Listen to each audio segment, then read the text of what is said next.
আমরা প্রত্যেকেই অবশ্যই এমন সময় দেখেছি যখন অনেকগুলো সমস্যা একসাথে আমাদের জীবনে এসে পড়ে। সমস্যা আমাদের প্রত্যেকের জীবনেই থাকে।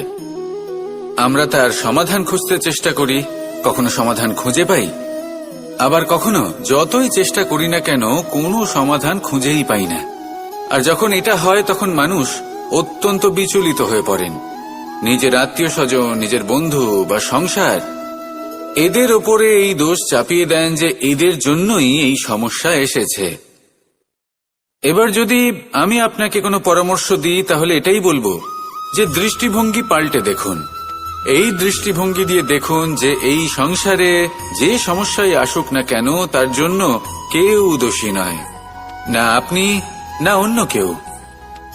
এই পুরো খেলাটাই আপনার মানসিকতা, আপনার দৃষ্টিভঙ্গির, আপনার মনের। কিভাবে বোঝাচ্ছি? যখন আমাদের মন শক্ত থাকে তখন কঠিন থেকে কঠিনতর পরিস্থিতিও আমাদের জীবনে খুব বেশি হলে প্রতিস্পর্ধা হয়ে থেকে যায়। সেখানে যদি আমাদের মন দুর্বল থাকে তখন অল্প কঠিন পরিস্থিতিও আমাদের কাছে খুব বড় সমস্যা হয়ে যায়, তাই না? একটা শক্ত মন কঠিন পরিস্থিতিকে প্রতিস্পর্ধা হিসেবে দেখে আর তার মধ্যে ওটা সুযোগ খুঁজে নেয়। আমাদের শুধু এটাই করতে হবে। এই সংসারে অন্য কাউকে দোষী মনে করলে আপনার সমস্যা দূর হয়ে যাবে না। সেই জন্য এই সংসারকে দোষ দেওয়ার বদলে এই সমস্যার মূলে চলে যান, সেটাকে বুঝুন, নিজের এই মনকে শক্ত করে তুলুন। যদি আপনার মন শক্তিশালী হয় তাহলে এই সংসারে অনেক বড় বড় কঠিন থেকে কঠিনতর পরিস্থিতিও যদি আসে, আপনার জীবনে যতই বড় বড় সমস্যা আসুক না কেন আপনার লক্ষ্য লাভে বাধা দিতে পারবে না। আসুন আমার সাথে ভালোবেসে বলুন, রাধা রাধা। কখনো এই প্রকৃতির দিকে তাকিয়ে থাকবেন। এই প্রকৃতি অনেক ধরনের শিক্ষা দেয়। কোন একটা গাছকে দেখুন কিভাবে সে মাটি থেকে জল শুষে নেয়। সে ঝড় হোক বা হোক কড়া রোদ সব সহ্য করে এবং অবশেষে সে ফল ধারণ করে। আর সেই ফল উৎপন্ন করার পরে সে ফল কিন্তু সে নিজে গ্রহণ করে না, এই সংসারকে প্রদান করে, যাতে পশু পাখি মানুষ তারা এই ফল গ্রহণ করে শক্তিশালী হয়ে উঠতে পারে, সুস্থ থাকতে পারে। সেভাবেই নদী, সরোবর এরা নিজেরাও কিন্তু নিজেদের জল গ্রহণ করে না, মাটিকে প্রদান করে, পশু পাখিকে প্রদান করে। সূর্য নিজেও নিজের জন্য প্রজ্বলিত হয় না, সে প্রকাশ ছড়িয়ে দিতে চায় আমাদের সবার কাছে, সে আলো পৌঁছে দিতে চায়। এই প্রত্যেকের কর্মে পরমার্থ নিহিত আছে, আর সেই জন্যই এদের সকলকে পুজো করা হয়। তাই মনে রাখবেন, আপনার কাছে জীবন যাপনের অতিরিক্ত যা কিছুই আছে তা পরমার্থের জন্য। তাহলে তার সদ্ব্যবহার করুন আর আমার সাথে ভালোবেসে বলুন, রাধা রাধা। সাগরে সেতু বাঁধার গল্প তো আপনারা নিশ্চয়ই শুনে থাকবেন। রামচন্দ্রের সেনাকে 100 যোজন সমুদ্র অতিক্রম করে লঙ্কায় আক্রমণ করতে হতো। সেতুকার নল আর নীল সেতু বাঁধার উপায় বের করল, কিন্তু প্রশ্ন ছিল সেতু বাঁধা কি করে হবে? সমুদ্র অত্যন্ত গভীর, কত পাথর দেওয়া হলে এই বিশাল সমুদ্র অতিক্রম করা সম্ভব হবে? তখন এক উপায় নির্ধারিত হল। পাথরের ওপর লেখা হলো রামের নাম, আর যখন সেই পাথরগুলোকে সাগরে ফেলা হলো সেগুলো ভাসতে লাগলো।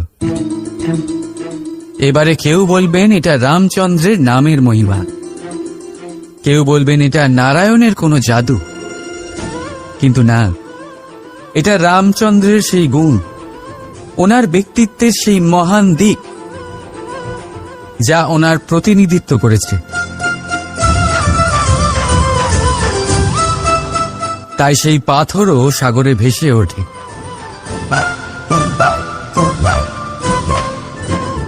ঠিক সেইভাবেই যেখানে আমরা থাকি না সেখানে আমাদের গুণ আমাদের প্রতিনিধিত্ব করে। আমাদের নামের শক্তি আমরা নিজেরাই তৈরি করি, আমাদের কর্ম দিই, আমাদের গুণ দিই। এবার সিদ্ধান্ত আপনার, যে আপনার নামের সাহায্যে কেউ বিপদ থেকে উদ্ধার হবে, নাকি আপনার দুষ্কর্মের ফলে কেউ ডুবে যাবে। ভালো করে ভেবে দেখুন। রাধা রাধা। কখনো কোনো পাখিকে দেখেছেন? যখন তারা ডিম পাড়তে প্রস্তুত হয় তখন তারা সবচেয়ে আগে একটা স্থান খোঁজে, একটা স্থান যা বর্ষা, রৌদ্র আর শত্রুর থেকে সুরক্ষিত হয়।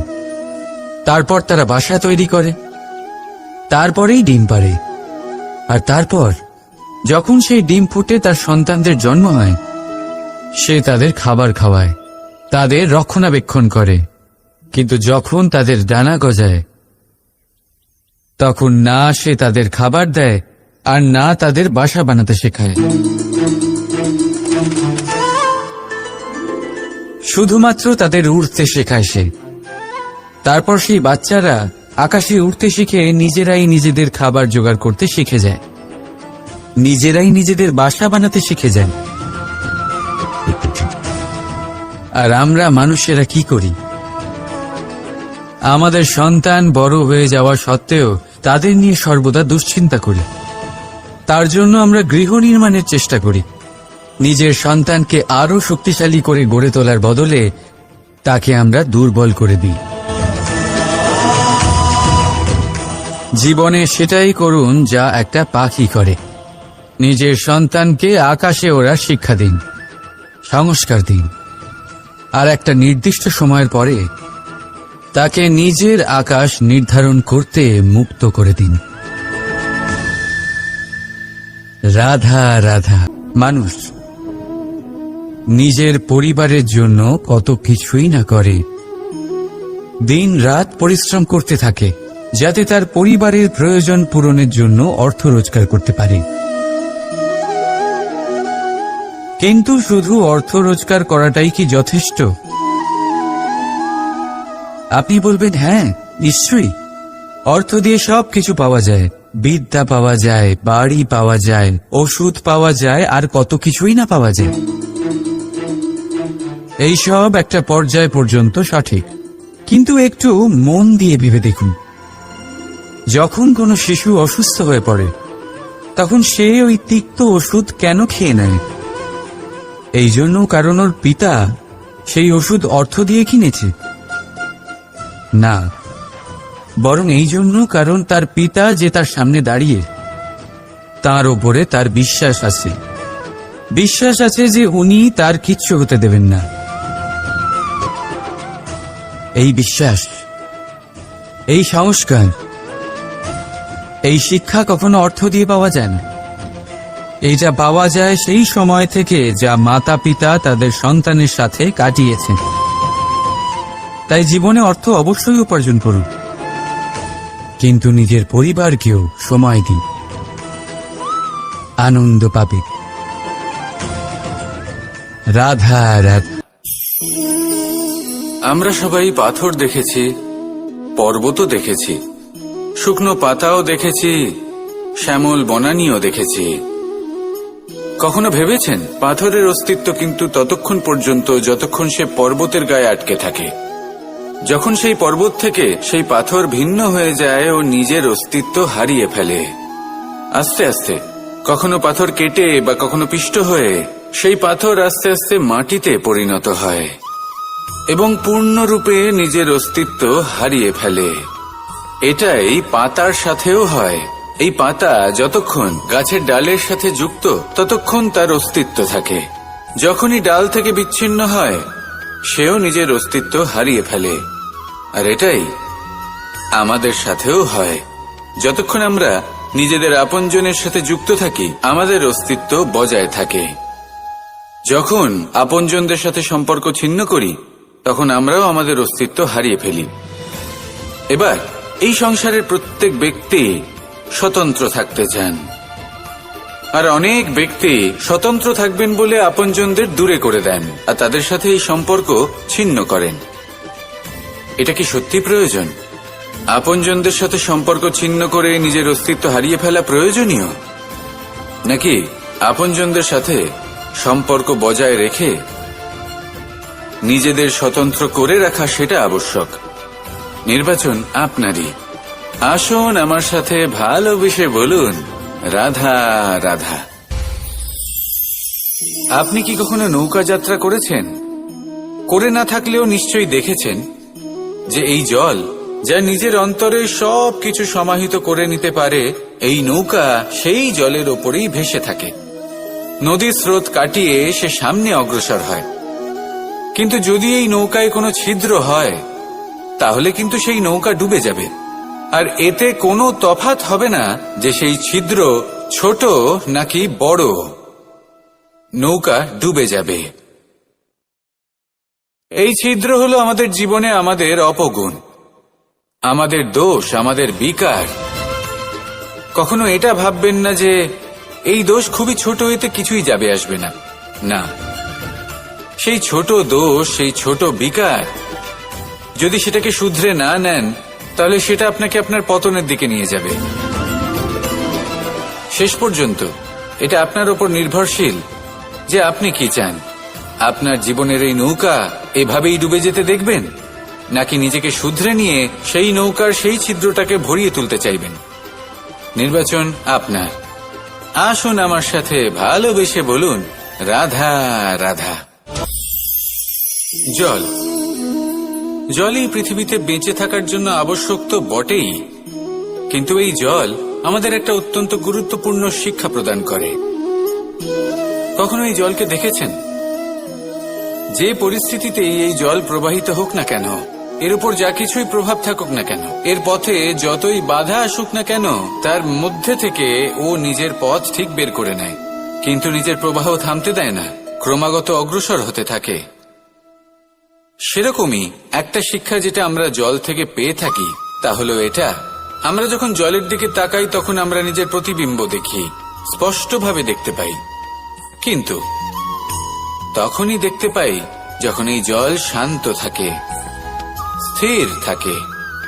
যদি এই জল অশান্ত হয়ে থাকে, স্থির না হয়, তাহলে আমরা এতে নিজের প্রতিবিম্ব দেখতে পাই না। এটাই আমাদের মনের সাথেও হয়ে থাকে। যখনই জীবনে কোনো সংকট আসে, যদি আমরা শান্ত মনে, স্থির মনে সিদ্ধান্ত নিই, তাহলে সেটা এমন একটা শীতল সিদ্ধান্ত হবে যেটা আমাদের ভবিষ্যৎকে একটা শ্রেষ্ঠ স্থানে নিয়ে যাবে। যদি এই মন অশান্ত হয়, বিচলিত হয়, পীড়িত হয়, দুঃখিত হয়ে থাকে, রুষ্ট হয়ে থাকে, তাহলে অনেক সময় আমরা এমন সিদ্ধান্ত নিই যেটা আমাদের জন্য অনুচিত প্রমাণিত হয়। যখন আপনি ক্রুদ্ধ ছিলেন বা দুঃখের বশে ছিলেন, তখন অনেক সময় হয়তো এমন সিদ্ধান্ত নিয়েছেন যেটার জন্য ভবিষ্যতে আপনি অনুশোচনা করেছেন। এবার দেখুন, এই আবেগগুলো থেকে আমরা পালাতে পারবো না, কিন্তু এই আবেগগুলো আপনার উপর কতটা প্রভাব ফেলবে সেটা আমরা অবশ্যই ঠিক করতে পারি। এই মনকে আমরা নিয়ন্ত্রণ করতে পারি। এটাই করুন, চিন্তা করুন, এই মনকে শান্ত রাখুন, স্থির হতে চেষ্টা করুন, আর তারপরে সিদ্ধান্ত নিন। আসুন আমার সাথে ভালোবেসে বলুন, রাধা রাধা। এই সংসারে ভৌতিক বস্তুরও নিয়তি আছে। যারাই এই সংসারে আসে বা উৎপন্ন হয়, তারা কিছুমাত্র সময় পর্যন্তই এখানে থাকতে পারে, আর তারপরে সেও লুপ্ত হয়ে যায়, অর্থাৎ সে নিজেও এই পঞ্চমহাভূতে সমাহিত হয়ে যায়। আমাদের সাথেও ঠিক এটাই হয়। সেই জন্যই ঈশ্বর দ্বারা প্রদত্ত এই উপহারের বিষয়ে ভাবুন, এই জীবনের বিষয়ে ভাবুন। ঠিক যেমন বিশ্বাস ভঙ্গ হলে কোনো ব্যক্তি আমাদের কাছে অপরিচিত হয়ে যান, ঠিক সেরকমই শেষ নিঃশ্বাস ত্যাগের পর এই শরীরও আমাদের কাছে পরই হয়ে যায়। তাই এই শরীর থাকাকালীন শ্রেষ্ঠভাবে একে সদ্ব্যবহার করুন, এই জীবনে শ্রেষ্ঠ কর্ম করুন। আর এই জীবনকে শ্রেষ্ঠভাবে যাপন করার জন্য কিছু কথা বোঝা প্রয়োজনীয়। যদি আপনি কারোর প্রশংসা করেন, তাহলে পূর্ণ হৃদয় দিয়ে করুন। যদি আপনি হস্তক্ষেপ করে থাকেন তাহলে মস্তিষ্ক দ্বারা করুন। যদি আপনি সমীক্ষা করেন তাহলে বিবেক দ্বারা করুন। যদি আপনি ধন অর্জন করতে চান তাহলে নীতি অনুসারে চলুন। যদি জীবনযাপন করতে চান তাহলে রীতি মেনে করুন। আর যদি ঈশ্বরের ভজন করতে চান তাহলে ভক্তিভাব নিয়ে করুন। শুধু এই কথা মনে রাখবেন যে আপনার এই জীবন কিন্তু অনিশ্চিত কাল পর্যন্তই আছে। কতক্ষণ আছে সেটা কেউ জানে না। তাই কিছু মুহূর্ত যেটা যাপন করতে আমরা এখানে এসেছি সেখানে ক্রোধ, অহংকার, ঈর্ষা, এইসব আবেগের কি গুরুত্ব বলুন তো? এগুলো ত্যাগ করুন। মানুষকে ক্ষমা করতে শিখুন। আস্তে আস্তে বিশ্বাস করতে শিখুন। এই সংসারে নিঃস্বার্থভাবে প্রেম করতে শিখুন আর সবার মধ্যে আনন্দ বিতরণ করুন। তাই এই সব গুণ যদি আপনি আত্মসাৎ করতে পারেন তাহলে আপনার জীবনে শুধু আনন্দ এবং আনন্দই বিরাজমান হবে।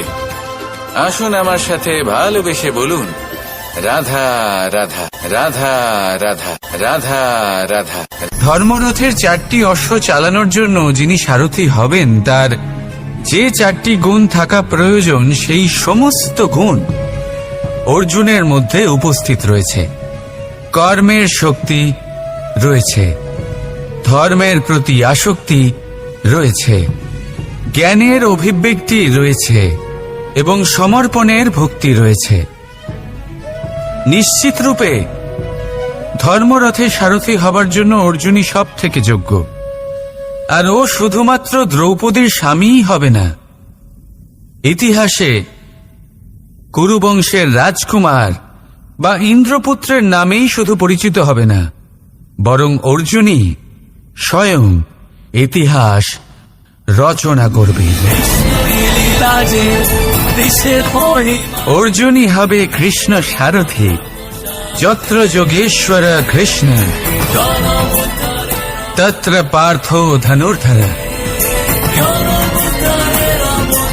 তাহলে আসুন আর আমার সাথে ভালোবেসে বলুন, রাধা রাধা।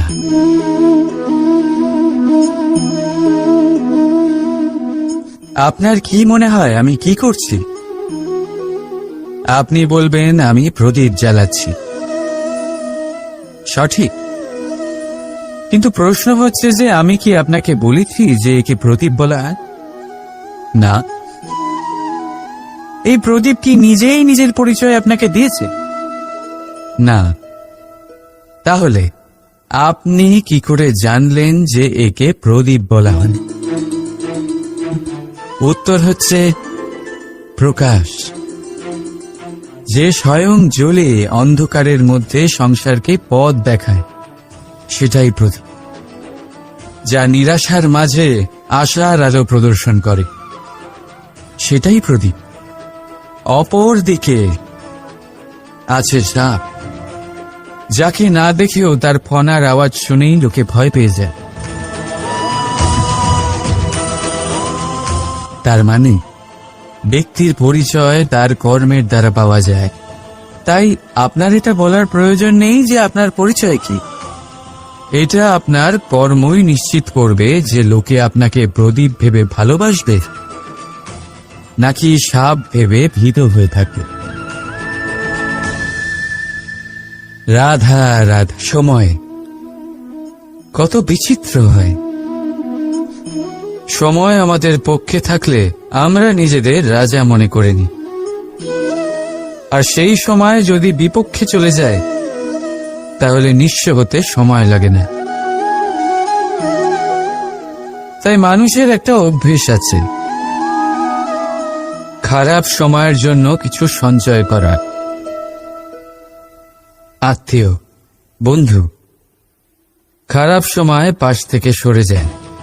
যশ, মান প্রতিকূল সময় চিরস্থায়ী হয় না। তাই মানুষ মনে করে অর্থ সঞ্চয় করাই শ্রেয়। অর্থের কোনো হৃদয় নেই যা সময়ের সাথে পরিবর্তিত হবে। সংসার বলে সর্বদা অর্থ সঞ্চয় করতে থাকো। খারাপ সময় অবশ্যই কাজে লাগবে, কিন্তু আমি বলবো শুভ কর্ম করতে থাকুন, আনন্দে থাকুন, নিজের ওপর আর ঈশ্বরের ওপরে বিশ্বাস রাখুন। খারাপ সময় কখনো আসবেই না। রাধা রাধা। প্রকৃতি মানুষকে এক বিশেষ শক্তি দিয়েছে, অন্য জীবের থেকে বেশি শক্তি দিয়েছে। স্মরণ শক্তি।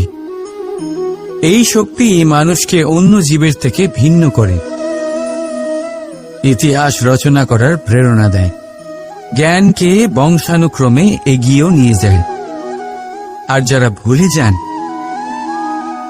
অধিকাংশ সময় তারা উপহাস আর দয়ার পাত্র হয়ে যান। কিন্তু এটাই কি প্রকৃতরূপে সত্য? না। এই স্মরণ শক্তি মানুষের বিকাশের সব থেকে বড় বাধা হয়ে দাঁড়ায়। তার মনকে দূষিত করে দেয়। খারাপ অভিজ্ঞতা, কারোর করা বিশ্বাসঘাতকতা, কারোর কটাক্ষ বেশিরভাগ মানুষই ভুলতে পারেন না। আর তারপর প্রতিশোধ নিতে উদ্যত হন। প্রথমে সময় নষ্ট করেন প্রতিশোধের প্রস্তুতিতে, আর তারপর সময় নষ্ট করেন প্রতিশোধ নেওয়ার সুযোগ খুঁজতে। যদি সন্তুষ্টি পেতে চান, যদি জীবনে আনন্দ পেতে চান, তাহলে স্মরণ শক্তির সদ্ব্যবহার করুন। নিজের স্মরণ শক্তিকে চালনা করুন শুধুমাত্র ভালো কথা আর ভালো স্মৃতির দিকে। জীবনে আনন্দ পাবে। রাধা রাধা। সংসারে সব থেকে বেশি কঠিন কাজ কোনটা? কেউ বলবেন যুদ্ধ করা, কেউ বলবেন ধন অর্জন করা, আবার কেউ বলবেন জ্ঞান অর্জন করা সব থেকে বেশি কঠিন। এবার প্রত্যেক ব্যক্তির নিজস্ব অভিজ্ঞতা আছে, আর সেই অনুসারে তার নিজস্ব একটা উত্তর আছে। সাধারণভাবে দেখতে গেলে এই সংসারে সব থেকে কঠিন হলো তপস্যা করা, অর্থাৎ সব কিছু ত্যাগ করে তপস্যায় নিজেকে বিলীন করে দেওয়া। এবার এর থেকে বেশি কঠিন এই সংসারে আর কি বা হতে পারে? এই সংসারে, এই সমাজে, নিজের পরিবারের মধ্যে থেকেও ধৈর্য ধরে সামনে অগ্রসর হওয়া, এটা হলো সব থেকে কঠিন কাজ। কারণ যখন আপনি তপস্যা করেন, তখন সেখানে আপনার ধৈর্য ভাঙার মতো কেউ থাকেন না, না কোনো বন্ধু, না কোনো আত্মীয়, না কোনো শত্রু, কেউ না। কিন্তু যখন আপনি এই সমাজে, এই পরিবারে থাকেন, কোনো না কোনো ব্যক্তি এসে আপনার ধৈর্যের বাঁধ ভেঙে দেওয়ার ক্ষমতা রাখেন। তারা আপনার ধৈর্যের বাঁধ ভেঙে দেয়, আর কখনো কখনো তারা অনিচ্ছাকৃতভাবেই সেটা করে থাকেন। কারণ তাদের মানসিকতা আপনার থেকে আলাদা, তাদের কর্ম আপনার থেকে আলাদা, তাদের দৃষ্টিভঙ্গি আপনার থেকে আলাদা, জীবন যাপন আপনার থেকে আলাদা। সেক্ষেত্রে আপনি ধৈর্যচ্যুত হন, প্রসন্নতা আপনার থেকে ছিনিয়ে নেওয়া হয়। সেই জন্য এই সংসারে, এই পরিবারের থেকেও ধৈর্য ধরে সামনে অগ্রসর হওয়া কোনো পর্বতের শিখরে গিয়ে তপস্যা করার থেকেও অনেক বেশি কঠিন। আর যে ব্যক্তি এই সমাজেই, এই পরিবারে, সেই সকল মানুষের মধ্যে থেকে গিয়েও ধৈর্য ধরে অগ্রসর হতে থাকেন, যারা এই কাজটা শিখে নিতে পারেন, তারাই কিন্তু জীবনে আনন্দ লাভ করতে পারেন। এই ধৈর্যই শেষে আপনার জীবনে প্রসন্নতা বহন করে আনবে। তাই ধৈর্য ধরে জীবনের পথে অগ্রসর হন, আর আমার সাথে ভালোবেসে বলুন রাধা রাধা। এই জীবনে তিনটি গুরুত্বপূর্ণ শব্দ আছে যা বোঝা আমাদের কাছে খুব গুরুত্বপূর্ণ, এবং এই তিনটি শব্দের নিজস্ব অর্থ আছে। প্রথম হলো সঙ্গবদ্ধতা, অর্থাৎ একসাথে মিলে কাজ করতে হবে, একসাথে মিলে পরিশ্রম করতে হবে, সামনে এগোতে হবে। এরকম করতে পারলে আপনার শক্তি বৃদ্ধি পাবে, আপনার ক্ষমতা বৃদ্ধি পাবে, আপনি এগোতে পারবেন এবং অনেক দূরে যেতে পারবেন। দ্বিতীয় হলো আত্মবিশ্বাস। হেরে যাওয়া বস্তুও আবার জিতে নিতে পারবেন। যদি আপনার নিজের আত্মবিশ্বাস থাকে, তাহলে আপনি কখনো পরাজিত হবেন না। এবং তৃতীয় হলো অহংকার। জয়লাভ করার পরেও কিন্তু এটা আপনাকে পরাজিত করতে পারে। সেই জন্য জীবনে সঙ্গবদ্ধ হন, আত্মবিশ্বাস রাখুন, কিন্তু কখনোই অহংকার করবেন না। এই অহংকার আপনার থেকে সবকিছু কেড়ে নিতে পারে। এই অহংকারের জন্যই মথুরাপতি কংস নিজের পতনের দিকে অগ্রসর হয়েছিলেন। এই অহংকারকে ত্যাগ করুন আর আমার সাথে ভালোবেসে বলুন, রাধা রাধা। আমরা যখনই কোনো গাছের চারা রোপণ করি তখন সবার আগে পরীক্ষা করে দেখি যে যেখানে আমরা চারা রোপণ করতে চলেছি সেখানকার মাটি আদৌ উর্বর কিনা, সেই মাটি সেই চারাকে বাড়তে সাহায্য করবে কিনা। যখন একটা চারা রোপণের আগে আমরা এত কিছু ভাবতে পারি, তাহলে কাউকে বিশ্বাস করার আগে আমরা কেন ভাবি না? জীবনে কখনো এই বিশ্বাসরূপী চারা কোথাও রোপণ করার আগে বোঝার চেষ্টা করুন যে যার উপর আপনি বিশ্বাস করতে চলেছেন সে কি আদৌ আপনার বিশ্বাসের যোগ্য কি না। ভেবে দেখুন সেই ব্যক্তি ভবিষ্যতে গিয়ে আপনার বিশ্বাস ভাঙতে পারে কিনা। এটাও ভেবে দেখুন যে যাকে আপনি বিশ্বাস করতে চলেছেন তাকে আপনি বিশ্বাস করলে নিজের জীবনের উদ্দেশ্যে আপনি অগ্রসর হতে পারবেন কিনা। আর তার জন্য প্রয়োজন সঠিক সিদ্ধান্ত, পরখ করা, কোনটা উচিত কোনটা অনুচিত সেটা বোঝা। আর তাতে কিন্তু আপনি সন্দেহবাতিক হবেন না, তাতে আপনি আরো নিপুণ হয়ে উঠবেন। তাই যদি আপনি নিপুণ হয়ে উঠতে চান তাহলে বোঝার চেষ্টা করুন, পরখ করে দেখুন, কোনটা উচিত কোনটা অনুচিত বুঝুন। আর বিশ্বাস তখনই করুন যখন আপনি 100% নিশ্চিত হবেন যে সে বিশ্বাসের যোগ্য। আসুন আমার সাথে ভালোবেসে বলুন, রাধা রাধা। রাধা কখনো কখনো আমার জন্য বড়ই সুগন্ধি আতর নিয়ে আসে, পারিজাত ফুলের মালা নিয়ে আসে আমার প্রসাধন করবে বলে, এবং আমার সব থেকে বেশি প্রিয় মাখন নিজে হাতে বানিয়ে আনে আমাকে নিজে হাতে খাইয়ে দেবে বলে, সবকিছু আমাকে প্রসন্ন করবে বলে। কিন্তু আপনি কখনো ভেবেছেন যে এই আতর কিভাবে বানানো হয়? সহস্র ফুলের পাপড়ি একসাথে পিষে নিতে হয়, তারপরে তার থেকে যে রস নিঃসৃত হয় সেই রস দ্বারাই আতর তৈরি হয়। অনেক সংখ্যক ফুলকে অসীম যন্ত্রণা ভোগ করতে হয়, তবে তারা আমার প্রসাধন সামগ্রী হয়ে উঠতে পারে। দুধ থেকে মাখন তৈরি করার জন্য কতটা পরিমাণ মন্থন সহ্য করতে হয় সেটা আপনি জানেন। ঠিক সেই রকমই হলো আমাদের জীবনও। বিপদও আসে, কঠিন পরিস্থিতিও আসে, এর সম্মুখীন হতে শিখুন। মনে রাখবেন আপনি হলেন সেই দুধ যাকে মন্থন সহ্য করতে হবে মাখন হয়ে ওঠার জন্য। মনে রাখবেন আপনি হলেন সেই ফুলের মতন যাদের পিষ্ট হতে হবে সুগন্ধি আতর হয়ে ওঠার জন্য, যাকে এই সংসার পছন্দ করে। কখনো কখনো জীবনে আপনার সাথে খারাপ শুধুমাত্র এই কারণে ঘটে যাতে আপনার শ্রেষ্ঠ রূপ এই সংসারের সামনে আসতে পারে।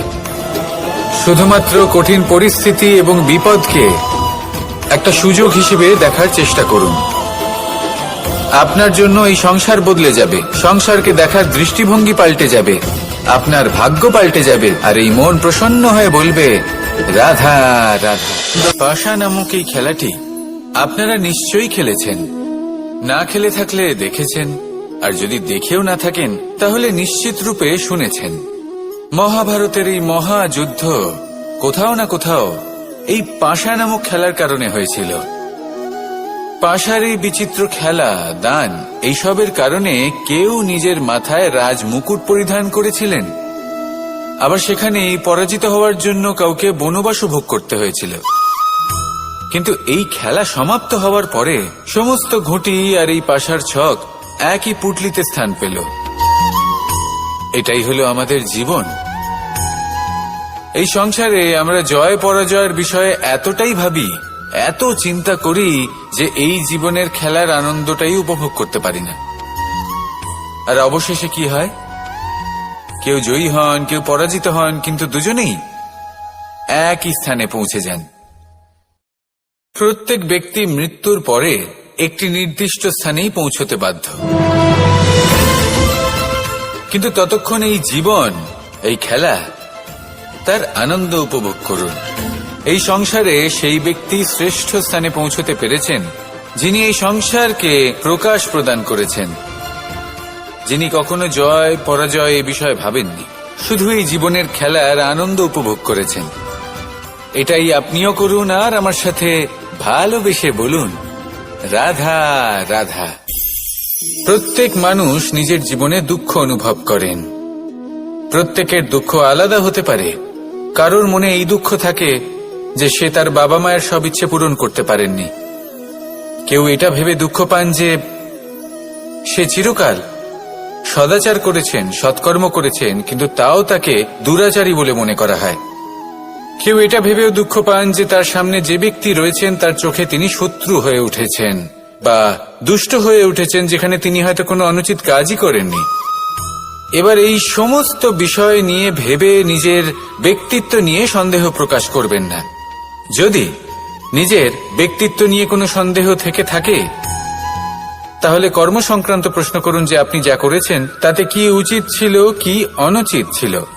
যেটা প্রয়োজন সেটা এটা বোঝার যে আপনার অন্তর্মন, আপনার বিবেক আপনাকে কি বলছে, আর আপনার অন্তর্মন আর আপনার বিবেক আপনাকে যেটা করতে বলবে শুধু সেটাই করুন। আর তারপরে এই সংসার কি বলবে, কি ভাববে সেসব নিয়ে ভাবতে যাবেন না। কারণ এই সংসার তো ঈশ্বরকেও প্রশ্ন করে থাকে, ঈশ্বরকেও দোষী মনে করে।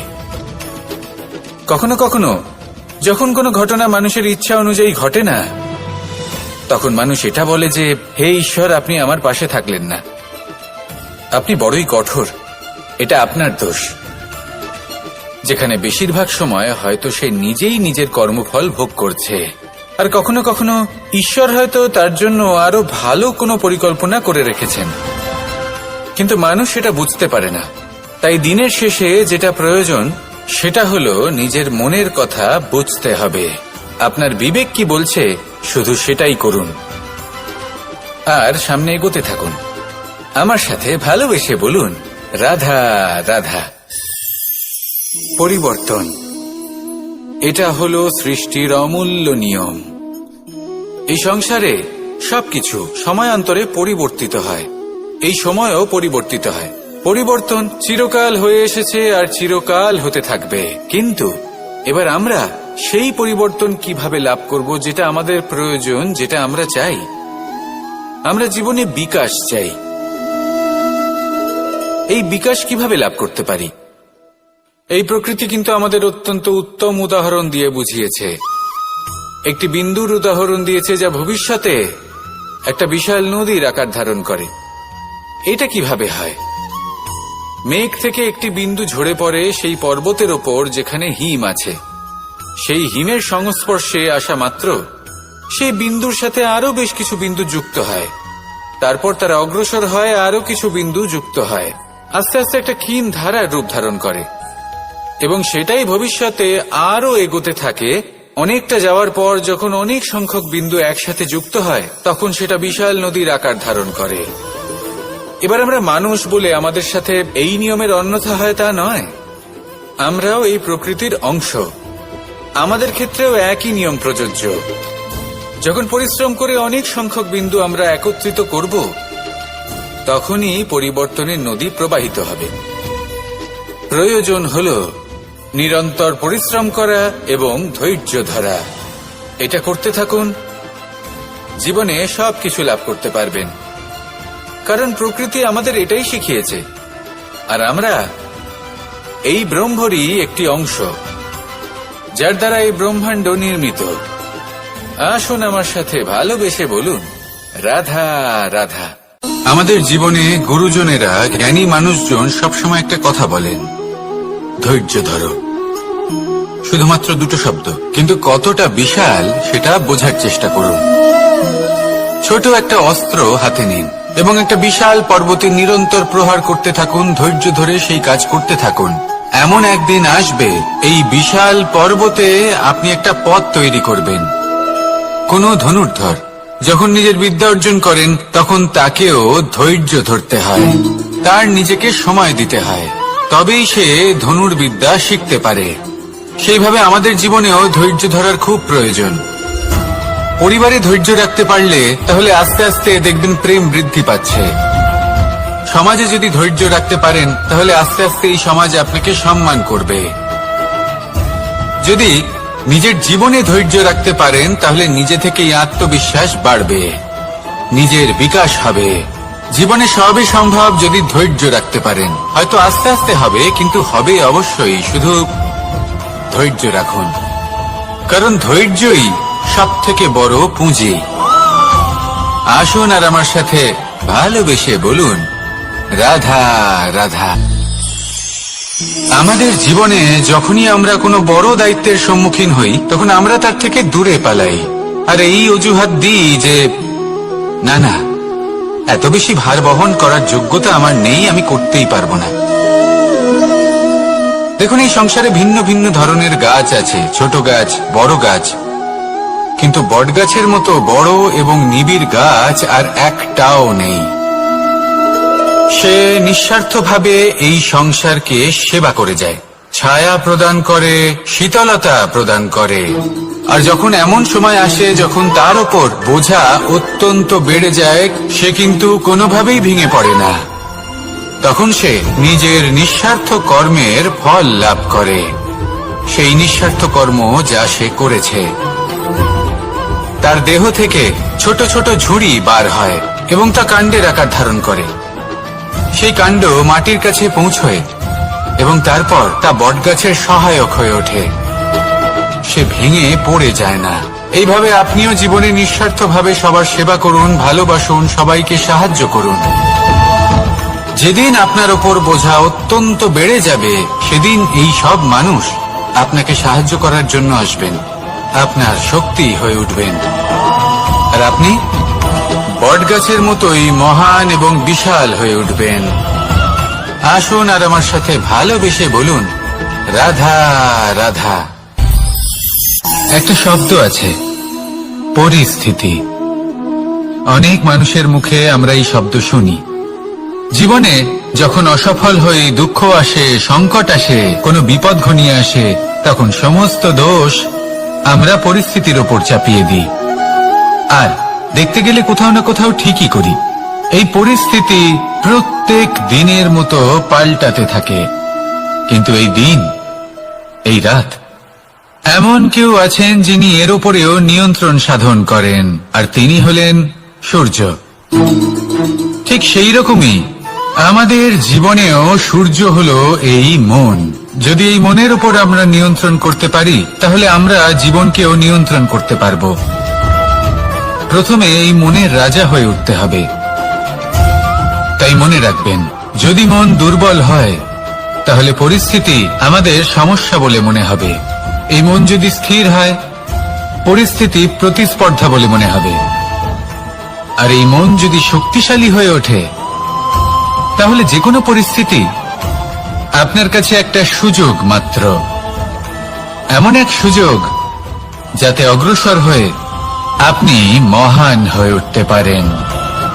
এই মনের শক্তির বৃদ্ধি ঘটান, মহান হয়ে উঠুন, আর আমার সাথে ভালোবেসে বলুন, রাধা রাধা। খুব সুন্দর একটা কাহিনী আছে। একবার এক ব্যক্তি নিজের অসফলতার জন্য ত্রস্ত হয়ে সময় দেবতার তপস্যা করতে বসলেন। উনি তপস্যা করলেন এবং সময় দেবতা প্রসন্ন হলেন, মানুষের রূপ ধারণ করে ওনার সামনে প্রকট হলেন। এবার সেই ব্যক্তি ওনাকে জিজ্ঞেস করলেন যে কি এমন আছে যার জন্য আপনি বারবার জয়ী হন আর আমি চিরকাল পরাজিত হয়ে থাকি? কেন এত পরিশ্রম করা সত্ত্বেও আমি সাফল্য লাভ করতে পারি না?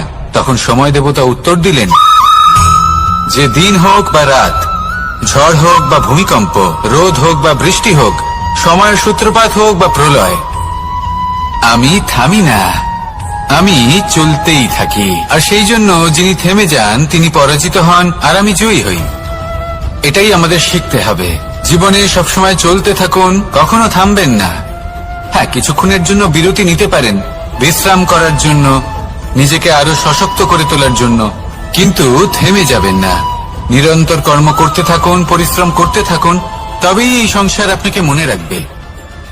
আসুন আমার সাথে ভালোবেসে বলুন, রাধা রাধা।